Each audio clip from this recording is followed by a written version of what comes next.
Does your vision for business match what you see happening on a daily basis? Welcome to Jim White's Circle of Success show, where Jim White brings it all together. For over 30 years, Jim White has worked with organizations and individuals worldwide to help develop and implement excellence. You'll get the inside story on how to create innovative leaders from one corner of your company to the other. Get everyone on your team contributing to the bottom line. Keep building revenue, even when the economy and your customers have flatlined, and more. Jim White's Circle of Success show covers it all, from communication to contract negotiation, from personal fulfillment to revving up cash flow. It's not about theories, it's about showing what works and how to make it work for you. And now, here's your host, Jim White. Good afternoon, ladies and gentlemen. My name is Jim White, and welcome to the Circle of Success show.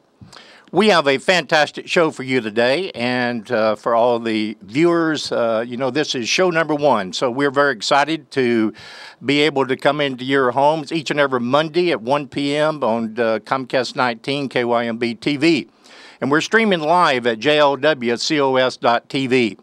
So we have a fantastic show for you. We have Janet Attwood, which is a celebrated transformational leader.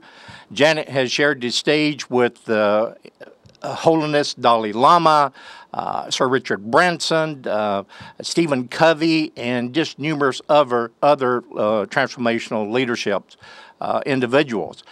Janet's also the co-author and the best-selling author of Passion Test, and we're going to be talking about the Passion Test today. We also have on the show today Glen Woodbury and Heather Issvoran from the Center of Homeland Defense and Security. And we're going to be joined later on into the show by Amin, Kosseim, which is a deputy inspector at the New York Police Department. So we have a huge, just jam-packed show for you today, and we want you to sit back, relax, and know that the mission of our show is to inspire and educate and to give you tools each and every week that will help you improve your personal and business life. And we'll be right back with Janet.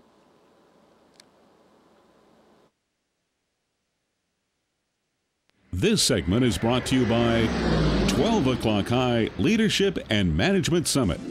12 O'Clock High is one of the undisputed best movie classics of all time. It is also one of the best business learning tools available.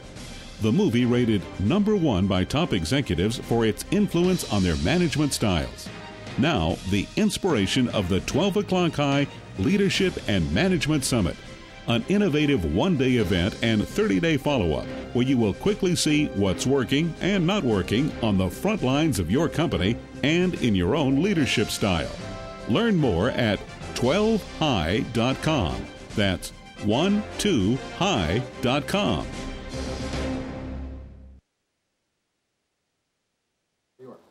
Janet, welcome to the show. And Hi. for all of our... Hi, Jim. How are you? I'm doing wonderful. Doing wonderful. I know you've had a bad cold, so thank you for taking the time to join us today.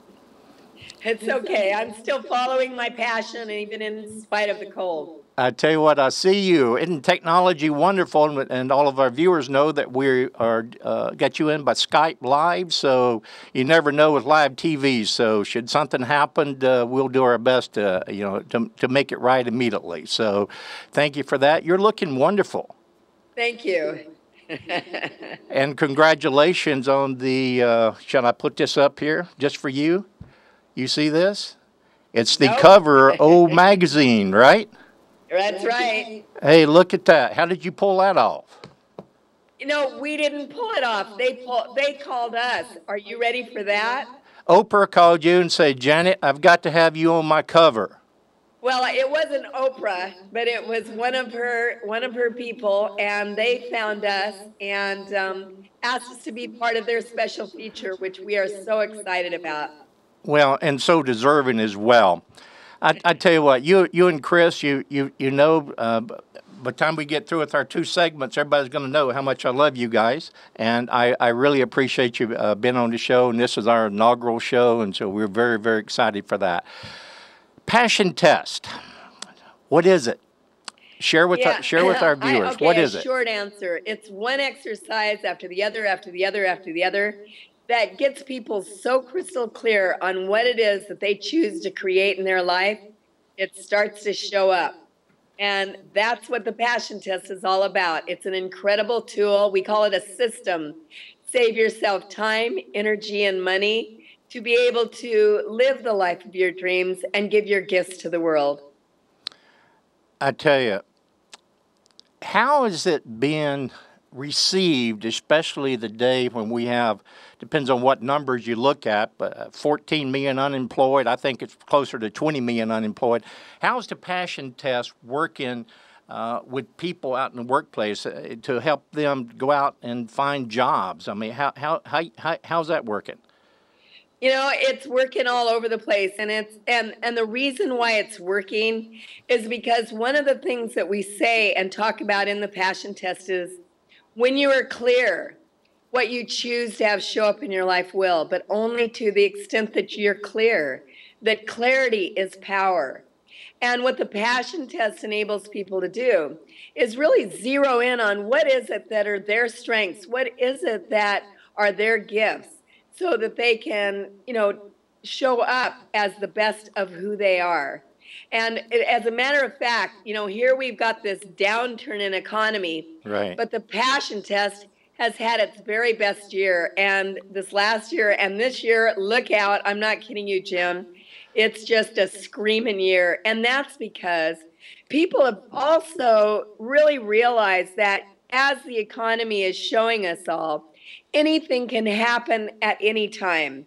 Right. So what are we doing if we're not living our passions in our lifetime? What a complete waste if we're not able to give our gifts and sing our song in this lifetime and share it with others.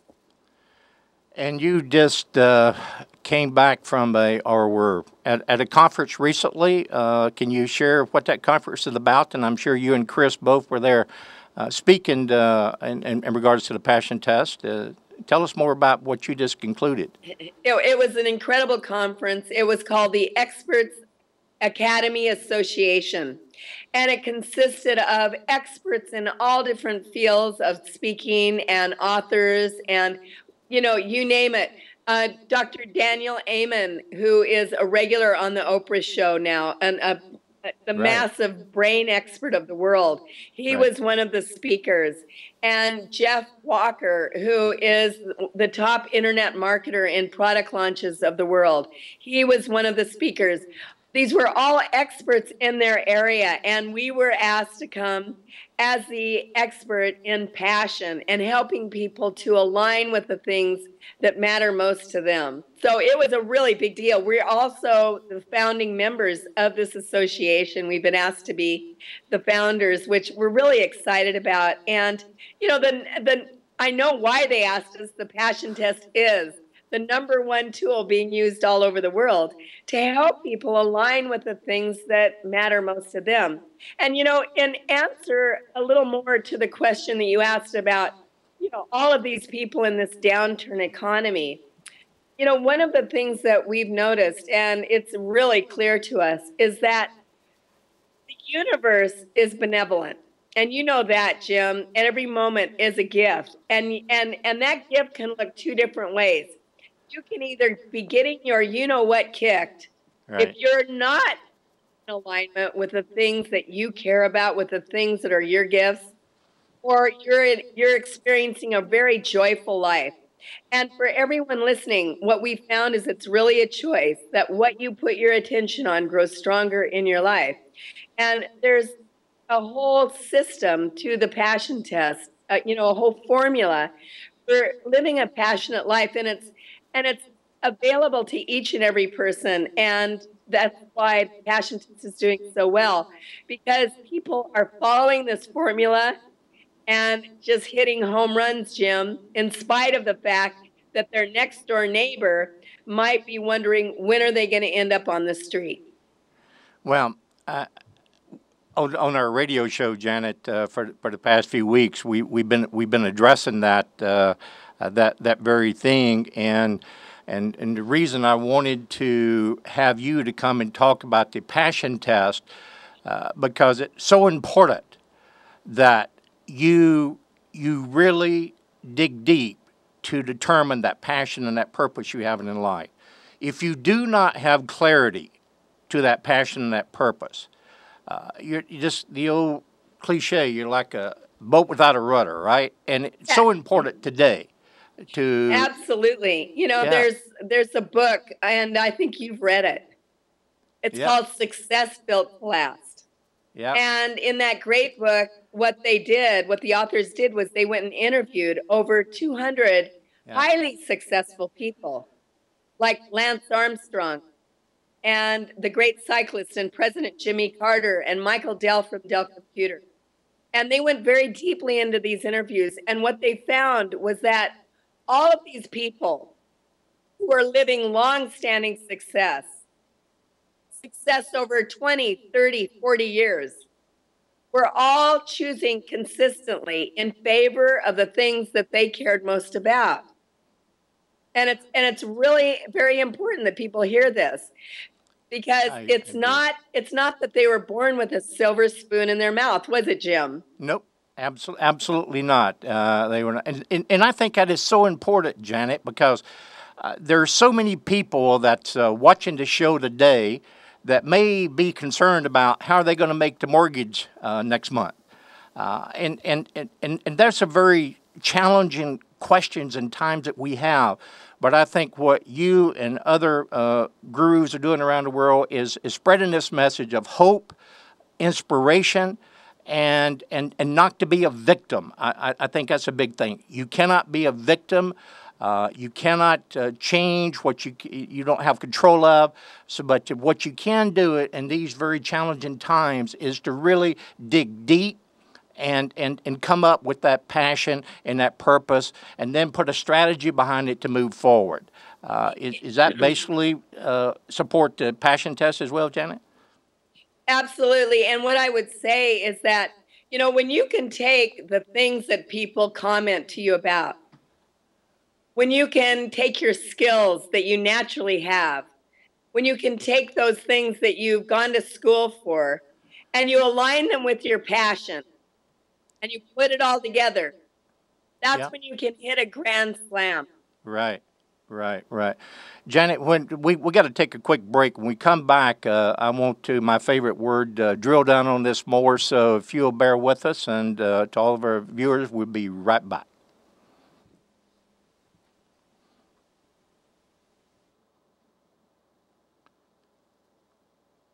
Clarity of purpose. Are you a recent college graduate, unemployed, an entrepreneur, or considering a career change? A business owner or employee struggling with performance issues? Launching soon, the worldwide phenomenon, What's My Purpose Life Mastery Course 2.0. What's My Purpose Life Mastery Course 2.0 can help you define your goals and vision. Start living your life on purpose. Living on purpose is all about joy. Living on purpose is about intention. Living on purpose is about personal transformation and continued growth. What's My Purpose Life Mastery Course 2.0 is a 12-week challenging course that helps you address finances, relationships, spiritual growth, physical and mental health. You'll reclaim your personal power and get your life on track to attain true success. What's My Purpose Life Mastery Course 2.0 launches soon. Learn more and register at whatsmypurpose.com/V2. That's whatsmypurpose.com/V2. Come back to the logo. Here's the logo.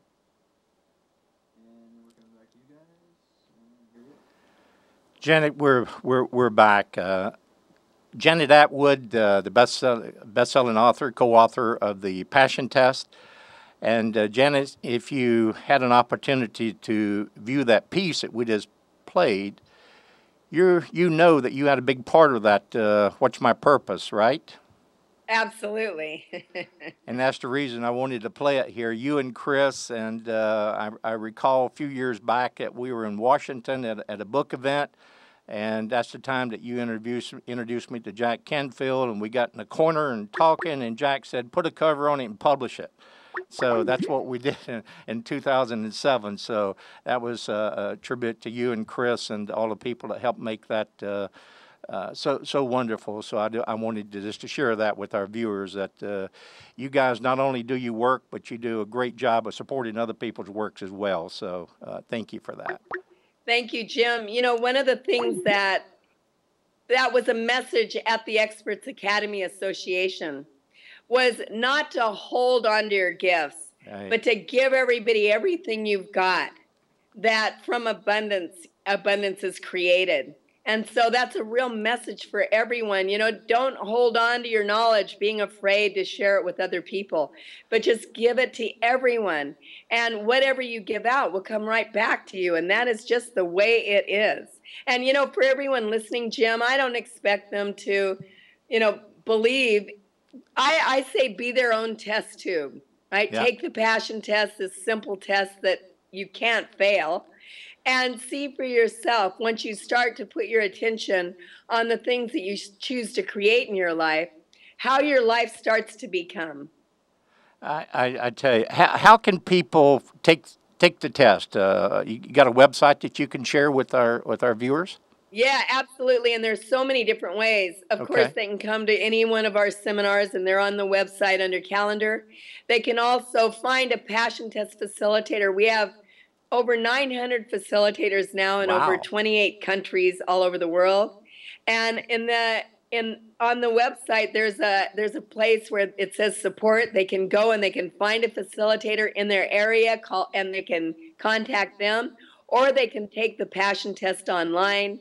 There's so many different ways, or they can sign up for our Passionate Life Secrets program, which is a 24 video program walking them step by step by step through the different path on how to align with your passion. And I might add, these tools that Janet is laying out, they will not break the bank either. They're very, very reasonable. So I would encourage everyone to go to Janet's website and take advantage of all the great materials there. Janet, we got 2 or 3 minutes left in this segment, and there's several things that really resonated with me. And you're talking about 2012. I think you said best year to come. We're coming into a presidential cycle, and we have some real challenges within the United States and around the world. So I love your optimism. So why do you think 2012 is going to be your biggest year for the passion test? Why do I think that? Yeah. I think that because you can see that there's a collective consciousness that is really rising, that people are waking up. And they're waking up to the fact that it is time now. And, you know, how much time are we going to have? And that's very finite, isn't it, with how things look? I mean, nobody knows anymore, do they? Nope. I mean, it has been a rock and roll year already, hasn't it? Yep. And so I agree. you know, that's what we're seeing, is that people are realizing that even in a corporation, there is not security. So why not go for what it is that you're loving to do? Why not? And what I tell everybody, you know, take the passion test, get clear on the things that matter most to them, and then start to move every day just a little bit. Don't jump off a cliff, change your whole life, and freak yourself out. But every day, move a little bit closer to that passion. And what you'll find more and more is that when you focus on the things that you care most about, that's where you're going to get the most support. Don't take my word for it. What do I know? Except for the fact that I get thousands of emails every week from people saying thank you so much, because it's really true that what you love and what you care about most is where you are going to get the most support, because the universe, Jim, and you know this yourself, does not play tricks. So it's not a mistake that people love what they love. And, you know, the only thing that I found, Jim, that gets in the way of anyone living a passionate life are their own beliefs, their false ideas, their false concepts, the thought of, who do I think I am to live my passions?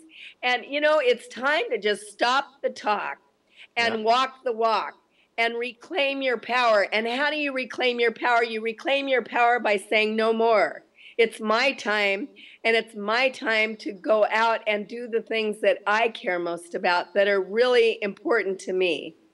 And I just say to everyone, get clear on what it is. And once you're clear, put your powerful attention on those things. Strike like lightning, take action in all directions, and then let go. And then see how the magic starts to happen. Janet, your passion is just contagious, and I was so excited when you accepted the invitation to be on the show, our inaugural show, and for everybody that's viewing the show in our local markets and also around the world. We're streaming to over 200 countries today at our website, jlwcos.tv. And I just want to thank you for your time. And before we go to a break, one last time, could you give your website, please? And we'll go to break.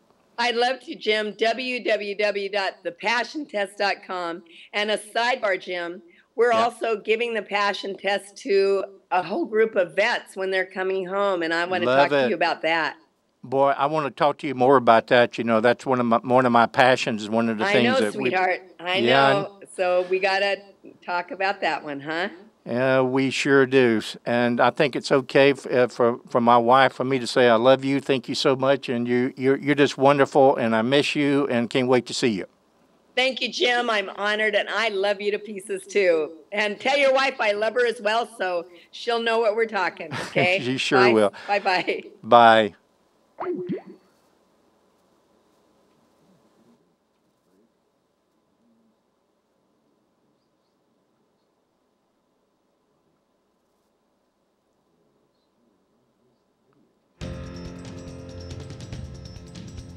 Business is constantly changing. The challenges of the 21st century have never been greater. There is competition in every field, and technology is more fluid than ever. Bold, innovative thinking is needed. Organizations and individuals are looking for leadership, opportunity, and a way to grow. That way is finally here.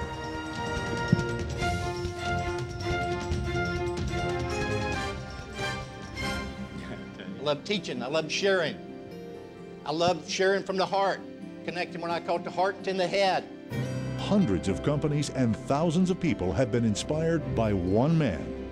Even from nothing you can accomplish if you have the will, if you have the perseverance, if you will work hard on setting goals and achieving those goals and holding yourself accountable to each and every one of those goals.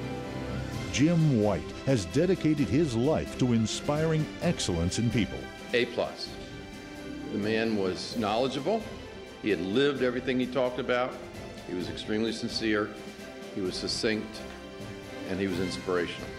He's given me some thought and some ideas on how to reset my goals and how to restructure my life. A hugely successful businessman himself, Jim decided years ago to share his knowledge. Over the past 30 years, Jim White has mentored everyone from Fortune 500 CEOs to small business owners.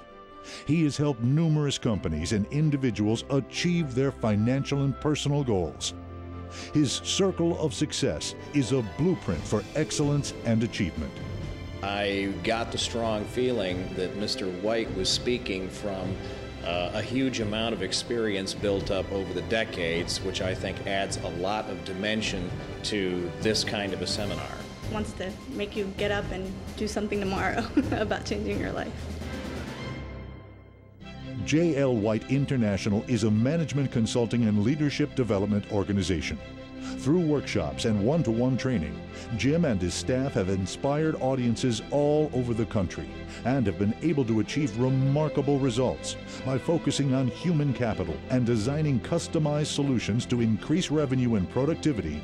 J.L. White International is guaranteed to inspire excellence. Isn't it time you discovered what true excellence in business is really like?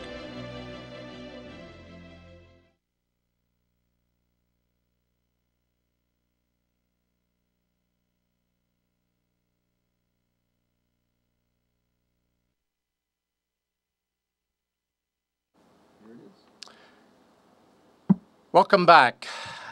Our guests on the previous 2 sessions, Janet Attwood. We want to thank her for all of that wonderful material and content. And we also want all of our viewers locally and around the world to understand our mission of the show. Our mission is to inspire and to educate you and to give you tools each and every week that you can use immediately in order to improve your personal and professional life. And part of that is bringing you experts from all industries, all walks of life. And our next 2 to 3 segments, we're going to be talking to Glen Woodbury and Heather Issvoran, and we're going to bring Amin Kosseim, which was with the New York PD. We're going to bring him in later, and we're going to be talking about what I say is one of the best kept secrets in the United States and around the world. So I want to welcome to the show Glen and Heather. I tell you, I am so excited to have you guys on the show, and I'm such a fan, as you know, of the center. So, Glen, to start off with you, tell the people, what is this center? What is this thing that we call the Homeland Center of Defense and Security and Naval Postgraduate School? So, what is it? Well, Jim, first I want to congratulate you on your inaugural television show. Thank you. I think it's going fabulous so far, and we're so happy to be here. The Center for Homeland Defense and Security is part of the Naval Postgraduate School, and our program began in 2002. And as a result of the attacks of September 11th, there was a growing acknowledgement across the public safety environment that we needed to teach our future leaders in firefighting, police officers, Coast Guard, the military, what it was that we were going to be dealing with in terms of Homeland Security, this new idea, this new concept. Mm-hmm. So we were asked to begin a center for graduate level education to start changing and shaping the way we think and we talk about Homeland Security, as well as how we lead Homeland Security in the future. How did it get started? It was, I think, April 2002. How did this magic? I mean, this is government we're dealing with. So how do you get anything started with the government? Well, sometimes there's magic in government too. Okay. But I would offer that we had a fairly unique beginning. It was an innovative ideas from my predecessor, Dr. Paul Stockton, who began the center, working with some innovators at the Department of Justice. And yes, there are innovators within government as well. In fact, there's many of them. And when they get together and they start talking about the incredible need to develop the leaders who will be leading our country in the future, especially in terms of Homeland Security and national defense, that there has to be a center or a place where higher level education tools and resources can be provided for them. The center is unique in that it was created with the idea that we didn't know at that time exactly what it was that we were going to be teaching or shaping, because Homeland Security was still evolving at the time as well. So one of the unique things about the center is that the students, who we call our practitioner scholars, actually help shape the center, help shape the curriculum, help shape how we teach things to adult learners, and really have guided the evolution of our center. Well, and we're going to have one student joining us shortly that can talk about from firsthand experience from his thesis. And I'm going to go to you, Heather, and I must share this story. How did Heather and I meet? On an airplane, I think it was a flight from Monterey to Denver, and we started chatting, and that was about, 4 or 5 years ago. It was. And I think we talked for 2 hours or whatever what the flight was in duration. Constantly. And so I started learning more and more about what the center was doing, and I was just fascinated. And I do want to support one thing. This is the area that I believe government got absolutely right. And I think this is one of the things that we can do to not only our local community in Monterey, but around the world, is for the people to understand exactly what you've been doing for the past 10 years, because you just celebrated the 10th anniversary from 9/11. So from your role, strategic communication, well, I know you do everything, so tell us a little about your involvement and how did you get involved with this? Because it's a unique business model, which I'd like for us to talk about a little bit more. Very unique, and I think our viewers is really going to appreciate that. So, your role as a strategic communication or director of strategic communication. I hope I got that title right. Sure. Yep. Well, what's great about the center is that it's about how things evolve. It's chaos. When we started, you know, we were going around to different classrooms. We didn't know what the curriculum was going to be, and we were just trying to organize things. And I started out just helping to organize things. And the ideas that people bring forth, the leadership listened to, and they built upon. And it is unique because it's much like a startup company. Really, the best idea wins. You know, everybody sits around the table. They say, should we do this? Should we do that? And it gets done. But one thing that is so important is the relationships that were built, not just amongst the staff and administration, but amongst the students. And that really makes the power of the center. That's really what propels these people to think differently, think innovatively, think how they can do things better. I love that. In talking with Ted Lewis, and who's Ted Lewis? He's the executive director of the center. He's the man, He's right? the man. As my 17 or 19-year-old would say, he's the other man. So I tell you, everybody that I've come in contact with at the center, character, vision, commitment, passion, and innovation. I think that sums up the center based on my experience, and just happy to be associated with it in whatever form that takes. As we move forward, and as we do a fast forward, the economy is shaken around the world. And when you start looking at security, and especially in the homeland for our borders, what do you take into consideration? Because the event of 9/11 certainly affected our economy, did it not? So, as a prevention, what type of classes? What do we do? As I knock the mic over here, what are we teaching to know that security is important to the economy? Well, a couple things, and we try to look at the environment or the space of Homeland Security in a couple different ways. First of all, we try to engender and teach our emerging leaders in public safety how to think critically, how to not accept anything as an absolute. That it's okay to question convention, question tradition, question what has come before, because the idea behind graduate level education is to create new knowledge and create new ways of doing things. Now, one of the ways we do that within the center is to look at Homeland Security and its environment in two different ways. One's what's called a reductionist approach, where you look at Homeland Security, you take apart the pieces of what makes up Homeland Security, and you say, well, here's transportation security here, here's maritime security, here's prevention of terrorist attacks, here's intelligence sharing, and look at the pieces that make up Homeland Security that we think make up Homeland Security. That's one way, but it's by far not the only way. The other way that we look at Homeland Security and have our discussions in our class is how Homeland Security is connected and influences everything else, the other domains. How does Homeland Security affect national security? How does Homeland Security affect economic security? How does it affect cultural security? How does it affect environmental security? And how do we, when we make policies, whether it's in Homeland Security or those other domains, how they all interact and affect each other? And you can't predict these things, but what you can look at are patterns and trends and how things shift and shape. And that's what we try to enable our students, even our faculty, to be able to look at things in both ways so that they can make better conclusions about when they're talking about policy or doing research, that they can look at Homeland Security and how it affects and is affected by other domains. You know, as I was listening to that, a couple of things jumped out. Was, who are your students? I know we hit on that a little bit. And how do we pay for it? How's it funded? How's it funded?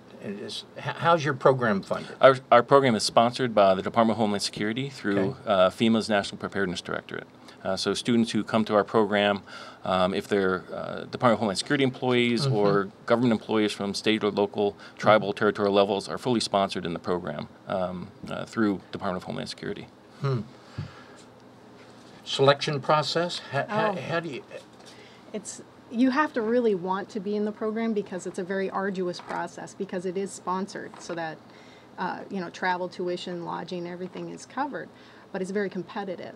And you have to be, typical profile, 80 hours a week, type A personality. They serve on multitude of committees, they're public. I think that certainly, I think that gets this panel here, right? 80 hours a week and type A personality. I think we got that pegged. But they really are passionate. You were talking in the previous segment about passion, and I find that just when I go out and recruit, these people really care about what they do. They want to protect their communities. They want to protect their fellow citizens. Yeah. And they're willing to undergo great strain to do that, to write a thesis, to take time off of their own time, at many times, off work, so that they can get a master's degree. It ties in really well with your previous guest. You have to have the passion for what they're looking to do. You can't do this on... you can't rely just on your experience. You just can't rely on just your academic background. Right. You have to tie it all together, and you have to have the passion that this is what I want to do. This is how I want to dedicate my intellectual capacity, whatever you want to call it, but to a large degree for 18 months. This is how they dedicate their lives. Yeah, and it's huge. We've got to get a break in, and when we come back, we're going to have Amin to join us. And he's one of the students, and we'll talk about some of the things that he's doing, and we'll continue to talk about Homeland Security. Be right back.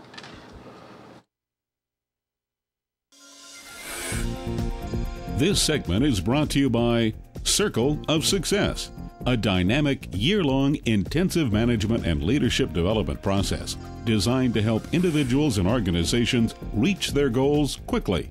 A customized process addressing specific needs and identifying the critical opportunities particular to the individual and organization, with results measured in increased revenue, increased net profits, and increased equity. The Circle of Success, inspiring excellence in people. At jlwhiteinternational.com/circles.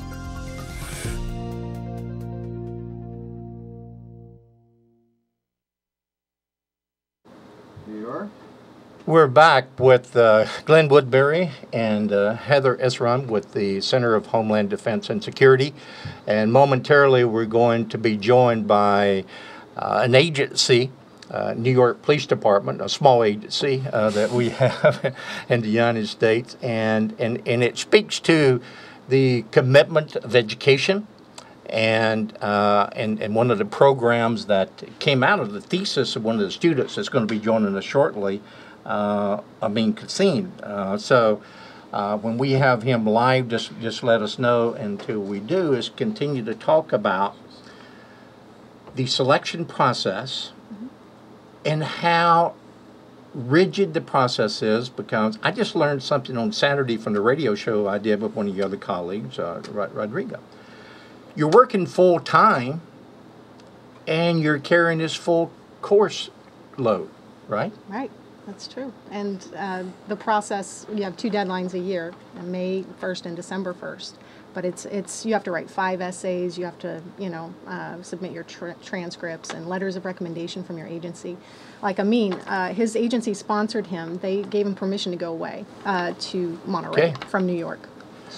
So we'll be joined by Amin, like I said, live television, and everything is working absolutely wonderful. There he is.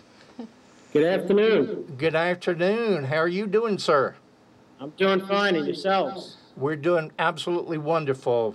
We have some friends of yours here join us, and you can see the wonderful folks here, Amin, and thank you for taking some time. We've been having a conversation about the commitment of the New York Police Department to education and to the center. And we've been talking about the center's role in the education process. My friend, you wrote a wonderful thesis, and I actually read all of it. Did you? I know. I actually did. Wow. And I read it all. Great work. Learned a lot. But 60 Minutes did a piece on that recently. Tell us about this program that you put in place, Amin, as a result. And I'm going to, as a result, and maybe, is that accurate to say as a student from the thesis? Is that how this cricket thing came together? Surely, surely. Since the post 9/11 world, a lot of what we need to do is outreach with the community. We can have all the intelligence sharing, all the information that we get in from chatter, but if we don't have information sharing with communities, we can't solve our problems. So part of the outreach with those communities is finding out what they enjoy doing, understanding their world and where they come from. So the cricket came about because the South Asian community, reaching out to the youth in the South Asian community, what they'd love to do was play cricket. So we became a master of the game of cricket, which wasn't easy to master itself. It was very difficult to actually learn. A game of cricket normally takes 2 to 3 days to play. That's so what I'm saying. we Cricket's did a normally a short month. Format right. Of, it's called 2020, which lasts about 3 hours in length. And we have, last season we had 240 kids participate. It's our 4th year that we've done the program. It's extremely successful. You know, this outreach goes to New York Police Department's commitment and what you call the 3 C's. Can you talk about that from the chief a little bit and his commitment and where that came about? Or what is called New York Police Department's 3 C's, I mean? Yes, the 3 C's is crime fighting, counterterrorism, and community relations. And they all tie into one another. So to solve one or to help prevent one, you need the other. So they all tie in, and it's about empowering communities. And we talk about this through the years. You look at policing, community policing. It was empowering communities to prevent crime, to solve crimes. Well, now it's going to a different level because now there's counterterrorism as well. Yeah. And this is something that just struck me reading this thesis and knowing the commitment in 18 months. And again, where all of these students are working full time, and the requirements and the accountability is huge. You either do or you're kicked to the curb, so to speak, for lack of another word, right? And it is a passion that they must have. And when you see that, Glen, what do you think of? Can we use this around the nation? What New York PD's doing? Well, one of the innovations I think that we started with, and again, it was, hey, how does this sound? You know, when we first started kind of the approach to adult education that we began to center, the first realization is we're not going to get people like Amin, his boss, to say, well, go to Monterey for 15 to 18 months and get a master's degree. That just wasn't going to happen. Right. So we developed what we call a hybrid model of education where folks are in residence for 2 weeks out of every quarter. So every 3 months, they're in Monterey or at our campus in Shepherdstown, West Virginia for 2 weeks, and they're starting ending courses and beginning courses there. But again, that's where the relationships start building. They start building in person. So Amin talks to his friends in the fire service and the Coast Guard and the FBI, public health, and they're forming relationships, and they're forming a community of practice. So the students are in residence for 2 weeks over 18 months, every quarter. The rest of the time, they're in what's called a web-enabled learning environment.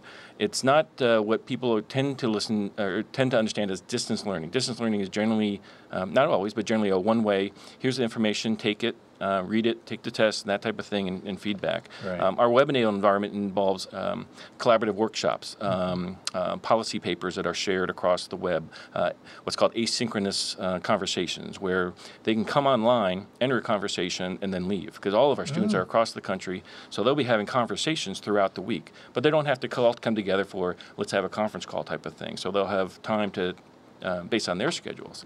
They're doing simulations. They're doing gaming and policy discussions. Our average simulations to a potential, what if we have another airplane to crash into this?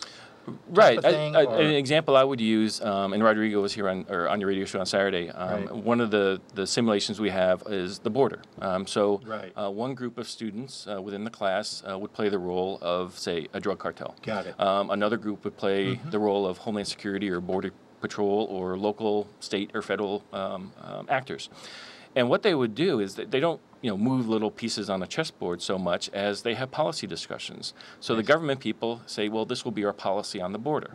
And the drug cartel, it says, well, this is our strategy. And then the two intermingle, and you see what happens. What happens when that policy interacts with another's policy, when the local direction interacts with how the federal government perceives things, and how that interacts with maybe the Mexican government. So the simulations try and play these things out, again, at a policy and strategy level, not at a tactical or operational level. Yeah. I tell you, when we got to get another break in here. Amin, can you hang around for a few more minutes? Absolutely. You're a good man, sir. So we'll get a break in, and we'll come back, and my favorite word, we'll drill down on this subject a little bit more. So we'll be right back.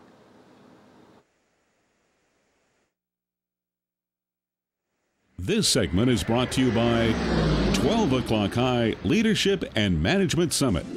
12 O'Clock High is one of the undisputed best movie classics of all time. It is also one of the best business learning tools available. The movie rated #1 by top executives for its influence on their management styles. Now, the inspiration of the 12 O'Clock High Leadership and Management Summit, an innovative one-day event and 30-day follow-up where you will quickly see what's working and not working on the front lines of your company and in your own leadership style. Learn more at 12high.com. That's 12high.com.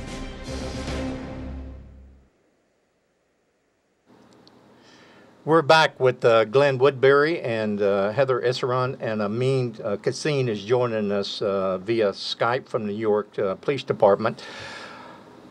Prior to going to break, we were discussing the curriculum, and Amin, I'd like to throw this to you, if I will. In 9/11, when the first responders started arriving on scene, and I'm taking this from the 9/11 Commission report, there was a major issue in communication. Can you talk to that and how that's improved, if you can, since 9/11 or the Commission report, and specifically with your other colleagues that you've got to know through the center, because it's all about trust, developing that network and trust. So I know I've got a whole bunch of subjects out on the table at one time. So Amin, can you would you address that issue for the... Initially, when 9/11 occurred, the biggest issue were the radios that the police department and the fire department had. Number one, they weren't working, they weren't on the same frequency. So over the years, that's been corrected. Also, the police department, the fire department really didn't collaborate much. And you see over the years, and one of the courses actually we took over at MPS was interagency and collaboration between different agencies to make things work, which is part of what I wrote in my thesis, that you need to work with those other city agencies, public agencies, and the private sector to be able to succeed. The private sector has big stakes here. We go out, we do surveys for them through environmental design. We talk about critical infrastructure, which is another course we actually took over at NPS. And building on what Glen had said, working with all those other agencies, when you're sitting in a room with someone from DHS, someone from fire, someone from the health field, and you see their views, especially when you work on a group project, as opposed to your view working from local law enforcement, you see a whole new ballgame, as they put it, and you learn quite a bit.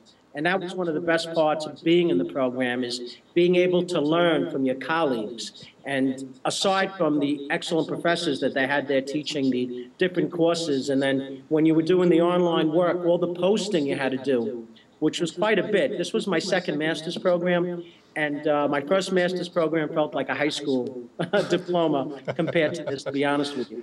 But reading what everyone had to post and seeing their views and their ideas kind of opened up your mind to a different world, because every day I'm out in the field, it's operational. But here it's different. Now it's thinking, it's looking at strategy, it's academia, it's a completely different world. And I think the more people that go through the program, the better we are as a society, especially within Homeland Security. Wow. Well said. the other programs. It's talk about that. What else do we do, building on what Amin was saying as far as taking this network and sharing of information? Because I've been around law enforcement through our consulting and fire and first responder for a lot of years, and everybody's like, don't tiptoe into my sandbox. So how is that improving for the communication when you're getting all these folks together, they get to know each other, share the information? So what kind of courses do you teach to, say, open up this information? Well, first of all, we try and make the sandbox as large as possible, so there's room for everybody. The master's program is one of the initial programs, and certainly probably is definitely the most rigorous, as Amin alluded to. It is a tough program. But we have programs where we try to continue the, I guess, the concept of relationships and trust and the diverse conversations that we like to have. We have an executive leaders program primarily for senior folks in departments and appointed and elected officials who come in for 1 week sessions over 9 months. We have seminars that go out to governors and their cabinets, to mayors of major urban areas, to talk about the same types of things we talk about in our master's course, but in a much more abbreviated manner. So a half-day kind of policy seminar about what are the wicked issues within Homeland Security within this jurisdiction. And then we have other sources, resources, our library, our Homeland Security journal, and probably another thing that I thought was kind of the genius of the founders was to charter the center to share everything it develops. So we have a particular program to share every resource, every curriculum, every lecture, every simulation, every PowerPoint, everything we've created with any other academic institution across the country that wants it for free, fully sponsored. Academic. Yep. Academic. We also have programs for the general public. We have programs for any government agency that would want it. And again, we are kind of more the crucible of many of these ideas, many of these programs, and many of these approaches to adult education. And our goal, and we take it very seriously, is to share everything we've got with anybody else who's dealing with the Homeland Security challenge as well. Wow. I love the sharing idea. Amin, just a couple more, and I know you've extended your time, and I really appreciate you hanging in there. Where do you see your program going? And you mentioned private sector had to be involved. What is the involvement of the private sector? And I mean, the logistics of these 200 kids that you have for, I mean, it's expensive to coordinate all that stuff. So where's your money coming from to support these programs? Well, luckily, we have a nonprofit organization called the Police Foundation that assists us and will fund us through the program. And you have to realize, as these kids become adults, they become mentors to the younger kids, and then they go on to jobs. And if they don't go into law enforcement, they go into the private sector. So now they go into the private sector understanding what we have taught them, so there are eyes and ears in the private sector. So that helps as well. The private sector is a huge asset for us. Without the private sector, we can't do what we do. Everyone has to have their hands involved with counterterrorism. The private sector has just as much to lose, because if there's another strike in New York City, is that going to hurt business in any way? So you have to look at it from many different angles. And you got to have a lot of patience, because this prevention and the community policing, it takes patience and time and to measure that. But if we're not doing an outreach, where do you start? You got to start someplace. So having these outreaches and having these involvement from the community is absolutely critical. I mean, hit on the thing that I want to, private sector. How does the private sector get involved, if they can or they cannot? Am I going too far out of my sandbox here? It's a big sandbox. It's a big sandbox. So how does the private sector, their role here?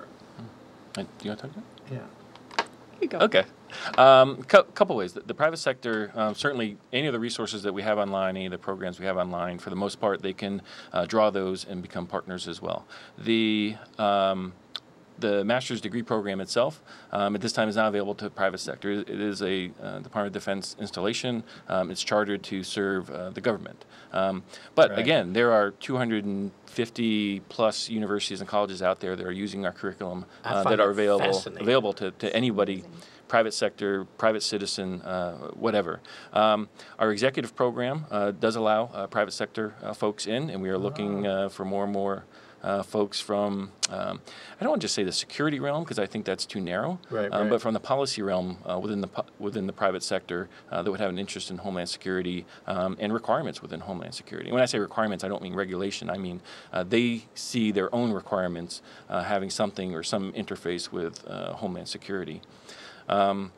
We are doing a couple things. We are trying to engage and involve the Homeland Security, or I'm sorry, the private sector in discussions about their role in Homeland Security, where they see their role as opposed to where government sees their role. We want to hear from them what their educational needs are, what their requirements, what would a curriculum look like for all the retailers across the country in terms of Homeland Security. And again, I'm not talking about the training level, I'm talking about the policy level. I'm not even sure I know how a private sector large company makes a policy.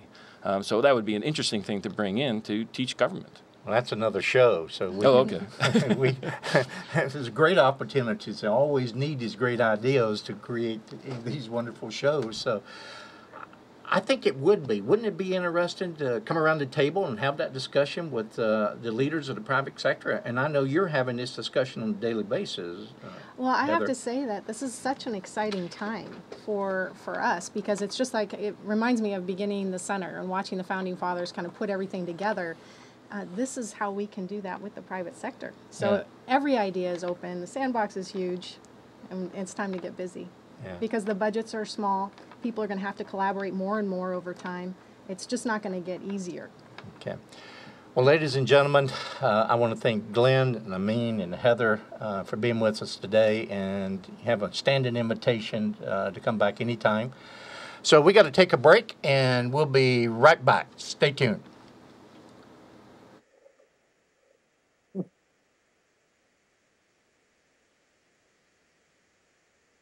Are you looking for a clarity of purpose? Are you a recent college graduate, unemployed, an entrepreneur, or considering a career change? A business owner or employee struggling with performance issues? Launching soon, the worldwide phenomenon, What's My Purpose Life Mastery Course 2.0. What's My Purpose Life Mastery Course 2.0 can help you define your goals and vision. Start living your life on purpose. Living on purpose is all about joy. Living on purpose is about intention. Living on purpose is about personal transformation and continued growth. What's My Purpose Life Mastery Course 2.0 is a 12-week challenging course that helps you address finances, relationships, spiritual growth, physical and mental health. You'll reclaim your personal power and get your life on track to attain true success. What's My Purpose Life Mastery Course 2.0 launches soon. Learn more and register at whatsmypurpose.com/V2. That's whatsmypurpose.com/V2.